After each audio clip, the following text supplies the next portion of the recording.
സ്ഥാപനങ്ങളിലേക്കുള്ള തെരഞ്ഞെടുപ്പ് UDF ഒരു ചരിത്ര വിജയം നേടാം. 2010 ഞാൻ KPCC പ്രസിഡന്റ് ആയിരുന്നപ്പോഴാണ് കേരളത്തിലെ ഏറ്റവും വലിയ വിജയം ഉണ്ടായത്. 70% പഞ്ചായത്തുകൾ അന്ന് വിജയിക്കും. ഇപ്പോൾ അതിനേക്കാൾ വലിയ വിജയം ഉണ്ടാവുകയാണ്. കേരളത്തിലെ ജനങ്ങൾ പ്രത്യേകിച്ചും ഈ ശബരിമലയുടെ പശ്ചാത്തലത്തിൽ സർക്കാരിന് നേതൃത്വം കൊടുക്കുന്ന കടുത്ത പ്രതിഷേധത്തിൽ ഇനിയും ശബരിമല കൊള്ള നടത്തിയ ആളുകളെ ഇനിയും കയ്യാമർപ്പിച്ച് ജയിലിറക്കി അവരെ സംരക്ഷിക്കുന്ന നിലപാട് ഗവൺമെന്റ് സ്വീകരിക്കും. ഒരു കാര്യം ഞാൻ പറയാൻ ആഗ്രഹിക്കുന്നു, അയ്യപ്പനോട് കളിച്ചിട്ടുള്ളവരാരും രക്ഷപ്പെടില്ല. ഇത് വൻതോതിൽ വലിയ ആളുകൾ ഇനിയും കുടുങ്ങേണ്ടിയിരിക്കും. അവരെത്ര വലിയവരാണെങ്കിലും നിയമത്തിന് മുമ്പിൽ തന്നെ കൊണ്ടുവരേണ്ടി വരും, നിയമത്തിന് മുമ്പിൽ വരും. തന്നെയുമല്ല, വിലക്കയറ്റം കൊണ്ടും തൊഴിലില്ലായ്മ കൊണ്ടും കഷ്ടപ്പെടുന്ന കേരളത്തിലെ ജനങ്ങൾ ഈ സർക്കാരിനെ എങ്ങനെ വോട്ട് ചെയ്യും? സർക്കാർ വിരുദ്ധ വികാരം വളരെ ശക്തമാണ്. ഇതെല്ലാം കൂടി ചേരുമ്പോൾ UDF ഒരു ചരിത്ര വിജയം ഉണ്ടാകും എന്നുള്ള പൂർണ്ണ വിശ്വാസമാണ്.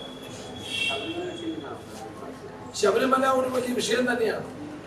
ഓടാനുകൂടി വരുന്ന ഭക്തജനങ്ങളുടെ വികാരത്തെ വ്രണപ്പെടുത്തിയ ഒരു സംഭവമാണ്. ഇനി നാളെ 10-ാം തീയതി ഞാൻ ഇത് സംബന്ധിച്ചുള്ള വിഷയം എനിക്ക് കിട്ടിയ വിവരങ്ങൾ SITക്ക് നാളെ 11 മണിയോടുകൂടി എൻ്റെ കയ്യിലുള്ള എല്ലാ വിവരങ്ങളും ഞാൻ SITക്ക് അവരെന്നെ വിളിച്ചിരുന്നു.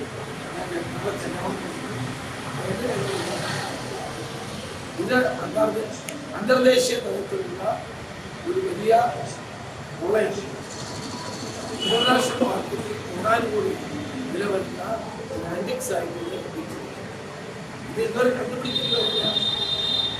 ഇവരെ കണ്ടുപിടിക്കാൻ കഴിഞ്ഞില്ലല്ലോ. എന്താ കഴിയാത്തത്? ഇത് അന്തർദേശീയ മാർക്കറ്റിലേക്ക് പോയി. അതിന്റെ വിശദാംശങ്ങളാണ് ഞാൻ എനിക്ക് കിട്ടിയ വിവരങ്ങൾ. തെളിവുകളല്ല, ആ വിവരങ്ങൾ അല്ല, അത് അറിയാവുന്ന ഒരാളാണ് എന്നോട് പറഞ്ഞത്. ഞാൻ അദ്ദേഹത്തിന്റെ വിശദാംശങ്ങൾ അദ്ദേഹത്തെ ചോദ്യം ചെയ്തിട്ട് അദ്ദേഹം പറയാൻ തയ്യാറാവുന്നതാണ്. കൂടുതൽ വിവരങ്ങൾ അദ്ദേഹത്തിന്റെ കയ്യിലാണ്, എന്റെ കയ്യിലാണ്. പക്ഷെ എന്നോട് വന്ന് പറഞ്ഞത് അദ്ദേഹമായതുകൊണ്ട് അദ്ദേഹത്തിന്റെ പേര് നാളെ ഞാൻ വരും.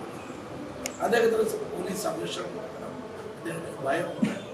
സംരക്ഷണം കൊടുത്താൽ അദ്ദേഹം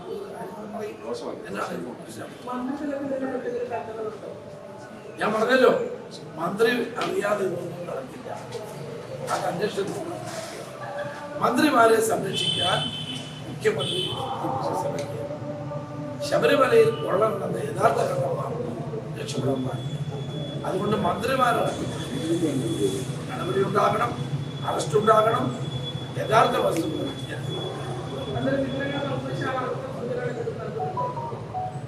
ആ വിവരങ്ങളൊക്കെ നാളെ ഞാൻ പറയും. എന്റെ കയ്യിൽ കിട്ടിയ വിവരങ്ങൾ നാളെ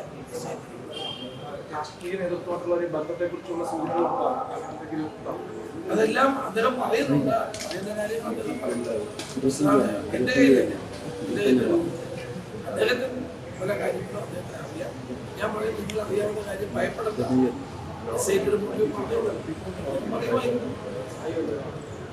അതേ ഒരു വ്യവസായം ഇത് അറിയാവുന്ന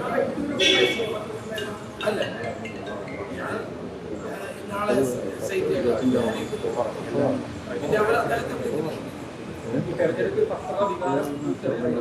ഒരു സംശയവുമല്ല, ശബരിമല കൊള്ള നടത്തി കിടക്കുന്ന 2 CPM നേതാക്കന്മാരുണ്ടല്ലോ, ഇനിയും പലരും കിടക്കാനുണ്ടല്ലോ. അതെല്ലാം പുറത്തു വരില്ലേ? അത് ഭക്തജനങ്ങളുടെ ഹൃദയവേദന ഉണ്ടാക്കിയ സംഭവമല്ലേ? അത് തീർച്ചയായും പ്രതിഫലിക്കും. പിന്നെ ഈ സർക്കാരിനെതിരായിട്ടുള്ള ശക്തമായ ജനവികാരം അത് പ്രതിഫലിക്കും. അതെന്നത് ചില സ്ഥലങ്ങളിൽ BJP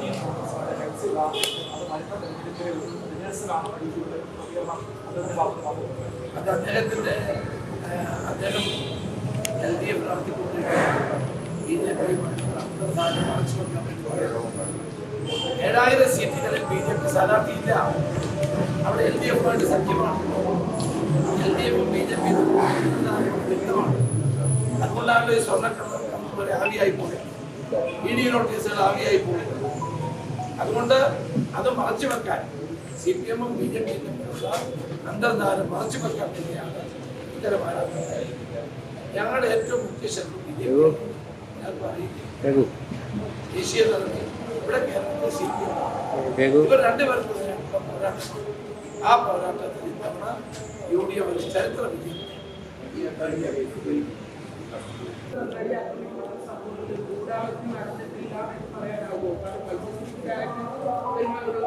അല്ല, ഏതായാലും ജഡ്ജ്മെന്റ് വായിച്ചിട്ട് ഞങ്ങളിത് ഞങ്ങളത് ഉത്സവത്തിലാണ് ഞങ്ങളെ സംബന്ധിച്ചിടത്തോളം സ്ത്രീകൾക്ക് നീതി ഞങ്ങൾ എല്ലാ കാലത്തും സ്ത്രീ സ്വാതന്ത്ര്യത്തിലും സ്ത്രീകൾക്ക് നീതി കിട്ടാൻ വേണ്ടിയിട്ടുള്ള പ്രവർത്തനങ്ങൾ തന്നെ നേതൃത്വം കൊടുക്കും. നാളെ അങ്ങനെ ഉണ്ടാവും. വോട്ട് ചെയ്ത കൈയൊന്നും എഴുതി